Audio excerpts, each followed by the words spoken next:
Foi 14 anos que moi lem pou mwen kote. Allo? Koman e bebe? Mwen fò mwen chéri yo mwen. Mwen an fò mwen chéri. An pou kapabli jodi a si aniverser mwen. Pot kado mwen, pot yon kado kap dire, yon kado kap fè mwen pake.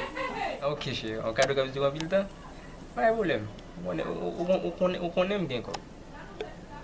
De toute façon, ma fè sa vote chéri.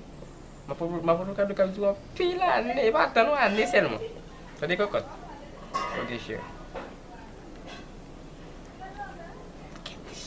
Mwen si fè nan kapil kon.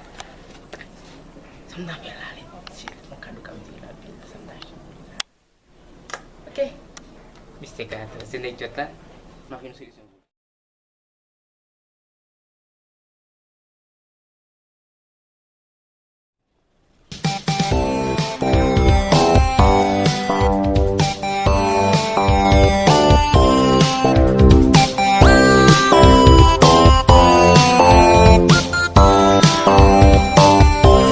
Kita donne ke chéri te di moun fò kado bagay kap dire.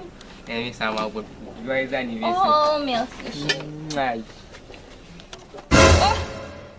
Ça y est? Cadeau pour vous.